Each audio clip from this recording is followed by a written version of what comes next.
ನಮ್ಮ ಹುಡುಗ ಮೊಹಮ್ಮದ್ ರಫಿ ಅಂತ ಕರೆಯೋದು ನಾವು ಕಲಾಮು. ನಮ್ಮ ಮಾವನ ಮಗ ಕೆಲಸಕ್ಕೆ ಬಂದಿಲ್ವಲ್ಲ ಅಂತ ಅಂದ್ಬಿಟ್ಟು ಕರೆದು ಹಲ್ಲೆ ಮಾಡಿದ್ದಾನೆ. ನಿನ್ನೆ ರಾತ್ರಿ 10:30 ಹಲ್ಲೆ ಮಾಡಿ ಪರಾರಿ ಆಗ್ಬಿಟ್ಟವನೆ. ಅದು ಕೆಲಸಕ್ಕೆ ಬಂದಿಲ್ವಲ್ಲ, ಬಿಟ್ಬಿಟ್ನಲ್ಲ ಅಂತ ಅದ್ರ ದೋಷದಿಂದ ಮಾಡಿದ್ದಾನೆ. ಇಲ್ಲ ಏನಿತ್ತಿಲ್ಲ. ಆ ಥರ ಮಾಡಿ ಸಹಿಸಿದ್ದಾನೆ. ಅವನೇ ನಮಗೆ ನೋಡ್ತಾ ಇದ್ದೀವಿ. ನಮ್ಮ ಹುಡುಗ ನಮಗೆ ನ್ಯಾಯ ಸಿಗಬೇಕು. ನಮ್ಮ ಮಗನಿಗೆ ಹೆಂಗೆ ಸಹಿಸಿದ್ದಾರೆ ಅವನಿಗೂ ಹಾಗೆ ಸಹಿಸಬೇಕು. ನ್ಯಾಯ ಕೊಡಬೇಕು ಪೊಲೀಸವರೆಲ್ಲ, ವಿಡಿಯೋದವರೆಲ್ಲ. ಫರ್ಜಾನ ಅಂತ. ನಮಸ್ತೆ. ನನಗೆ ಇವತ್ತು ಬೆಳಿಗ್ಗೆ ಒಂದು ಕಾಲ್ ಬಂದ್ಬಿಟ್ಟು ಈ ಥರ ಹಲ್ಲೆ ಮಾಡಿದ್ದು ಮರ್ಡರ್ ಆಗಿಬಿಟ್ಟಿದೆ ಅಂತ. ಸೊ ಸಡನ್ನಾಗಿ ಎಲ್ಲ ಶಾಕ್ ಆಗಿ ಬಂದ್ವಿ. ಇಲ್ಲಿ ಬಂದರೆ ನನಗೆ ಸ್ವಲ್ಪ ವೀಡಿಯೋ ಕ್ಲಿಪ್ಸ್ ಎಲ್ಲ ಸಿಕ್ತು, ಏನಾಗಿತ್ತು, ಏನು ಹಾಸ್ಪಿಟ್ಲಿಗೆ ಹೆಂಗೆ ಕರ್ಕೊಂಡೋದ್ರು ಅದೆಲ್ಲ ಅಂತ. ತುಂಬ ಬೇಸರ ಆಯಿತು. ಮತ್ತು ನನಗೆ ಅವನು ತಮ್ಮ. ನನಗೆ ಲಾಸ್ಟು ಸಿಕ್ಕಿದ್ದೆ ನನಗೆ ಅಕ್ಟೋಬರ್ ಎಂಡಿಂಗಲ್ಲಿ ಹಾಸ್ಪಿಟ್ಲಲ್ಲಿ ನಮ್ಮ ಅಪ್ಪಂಗೆ ಸೇರಿಸಿದ್ವಿ. ಆ ಟೈಮಲ್ಲಿ ನಾವು ಅಣ್ಣ ತಂಗಿರೆಲ್ಲ ಸಿಕ್ಕಿದ್ವಿ. ಅದೇ ಲಾಸ್ಟು. ಈಗ ನೋಡಿದ್ರೆ ಈ ಥರ ಆಗ್ಬಿಟ್ಟಿದೆ. ನ್ಯಾಯ ಬೇಕು.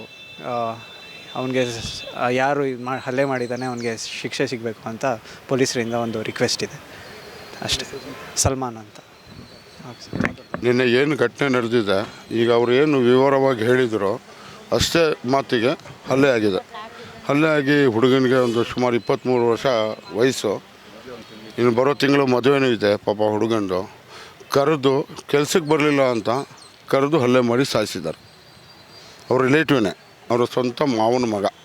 ಈಗ ಲೇಡಿ ಮಾತಾಡಿದ್ರಲ್ಲ ಫರ್ಜಾನ ಅಂತ, ಆತನ ಮಾವನ ಮಗ ಹಲ್ಲೆ ಮಾಡಿ ಸಾಯಿಸಿದ್ದಾನೆ. ನನಗೆ ರಾತ್ರಿ 4 ಗಂಟೆಗೆ ಕಾಲ್ ಬಂತು. ನಾನು ಮೈಸೂರಲ್ಲಿದ್ದೇನೆ, ಕೋಟೆ ನನ್ನ ನೇಟಿವ್ ಬಂದು ಕೋಟೆ. ನಾನು ಮೈಸೂರಲ್ಲಿ ಇರೋದೀಗ. ನನಗೆ 3:45 3:50 ಒಂದು ಕಾಲ್ ಬಂತು ನನ್ನ ಮಗನಿಂದ. ಅಪ್ಪ ಈ ಥರ ಕಲಾಂ ಹಾಸ್ಪಿಟ್ಲಲ್ಲಿ ತೀರೋದ್ನಂತೆ, ನೀವು ಅಲ್ಲೇ ಇದ್ದೀರಲ್ಲ ಹೋಗಿ ನೋಡಿ ಅಂತ. ನಾನು ಎಲ್ಲರಿಗೂ ಕಾಲ್ ಮಾಡಿದೆ. ಸುಮಾರು ಸ್ವಿಚ್ ಆಫ್ ಬಂತು.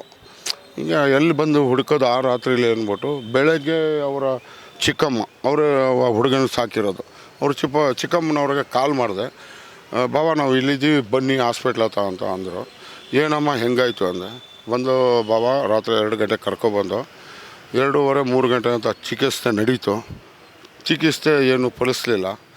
ಲಾಸ್ಟಲ್ಲಿ ಉಸಿರಾಡೋಕ್ಕೆ ತೊಂದರೆ ಆಗಿ ಅಲ್ಲೇ ಸಾವನ್ನ ಅಪ್ಕೋಬಿಡು ಅಂತ ಅವರು ನನಗೆ ವಿವರಿಸಿದ ಮೇಲೆ ನಾನು ಕೋಟೆ ಠಾಣೆಗೆ ಫೋನ್ ಮಾಡಿ, ಪೊಲೀಸರು ಸಬ್ ಇನ್ಸ್ಪೆಕ್ಟ್ರು ಮತ್ತು ಸರ್ಕಲ್ ಇನ್ಸ್ಪೆಕ್ಟ್ರ್ ಫೋನ್ ಮಾಡಿ, ಏನು ಸರ್ ಈ ಥರ ಆಗಿದೆ ಅನ್ನೋ. ಅವರಂದರು ನಾವು ಮಾಜರ್ ಮಾಡ್ತೀವಿ, ನೀವು ಅವ್ರ ಕಡೆಯಿಂದ ಒಂದು ಕಂಪ್ಲೇಂಟ್ ಕೊಡಿಸ್ತೀವಿ ಅಂತ ಹೇಳಿದ್ರು ನನಗೆ. ನಾನು ಹಾಗಾಗಿ ಅವರ ಸತ್ತಿರೋ ಹುಡುಗನ ಅಕ್ಕನಿಂದ ಅವರ ಭಾವ ಮತ್ತು ಅವರ ತಂದೆಗೆ ಕೋಟೆ ಸ್ಟೇಷನ್ಗೆ ಕಳಿಸಿ ಅಲ್ಲಿ FIR ಮಾಡಿಸಿದ್ರು. ಹಾಗಾಗಿ ಈಗ ಪೊಲೀಸವರು ಬರ್ತಾಯಿದ್ದಾರೆ. ಅವ್ರು ಬಂದಮೇಲೆ ಮಾರ್ಜರಿ ಆಗುತ್ತೆ. ಆದಮೇಲೆ ಪೋಸ್ಟ್ ಮಾರ್ಟಮ್ ಆದಮೇಲೆ ನಾವು ಬಾಡಿ ತಗೊಂಡು ಹೋಗಿ ಊರಲ್ಲಿ ಅಂತಿಮ ಸಂಸ್ಕಾರ ಮಾಡ್ತಾಯಿದ್ವಿ. ಈ ಘಟನೆ ಮುಂದೆ ಯಾವತ್ತೂ ಮುಸ್ಲಿಂ ಬ್ಲಾಕಲ್ಲಿ ನಡೀಬಾರ್ದು. ನಮ್ಮ ಇಡೀ ಕೋಟೆ ತಾಲೂಕಲ್ಲೇ ನಡೀಬಾರ್ದು ಇಂಥ ಘಟನೆಗಳು. ಕ್ಷುಲ್ಲಕ ಕಾರಣಕ್ಕೆ ಕೆಲಸಕ್ಕೆ ಬರಲಿಲ್ಲ ಅಂತ ಈ ಥರ ಹೊಡೆದು ಸಾಯಿಸಿದ್ದಾರಲ್ಲ, ಇದೇ ಮಾನವೀಯತೆನಾ ಅಂತ ನಾನು. ಇದು ಮಾನವೀಯತೆನಾ? ಇದು ನಮ್ಮ ಹೆಗ್ಗಡದೇವನ ಕೋಟೆ ಶಿವಾಜಿ ರಸ್ತೆ ಮುಸ್ಲಿಂ ಬ್ಲಾಕಿನಲ್ಲಿ ಪ್ರಥಮ ಬಾರಿಗೆ ಕೊಲೆ ಆಗಿರೋದು. ಇದುವರೆಗೆ ಈ ಥರದ್ದು ಯಾವುದೇ ಆ್ಯಕ್ಟಿವಿಟಿ ಆಗಿಲ್ಲ ನಮ್ಮೂರಲ್ಲಿ. ಯಾವುದೇ ಗಲಾಟೆ ಆಗಿಲ್ಲ, ಗಲಭೆ ಆಗಿಲ್ಲ, ಏನೂ ಆಗಿಲ್ಲ.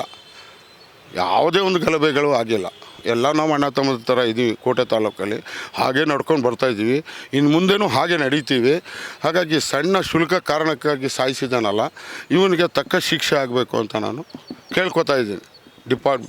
ಪತ್ರಿಕೆ ಮಾಧ್ಯಮದವ್ರ ಹತ್ರ ಆಗಲಿ, ನಮ್ಮ ಪೊಲೀಸ್ ಡಿಪಾರ್ಟ್ಮೆಂಟ್ ಅವರಾಗಲಿ, ಇವ್ರ ಹತ್ರ ನಾನು ರಿಕ್ವೆಸ್ಟ್ ಮಾಡ್ಕೊತಾ ಇದ್ದೀನಿ, ಇಂಥವ್ರಿಗೆ ಶಿಕ್ಷೆ ಆಗಲೇಬೇಕು.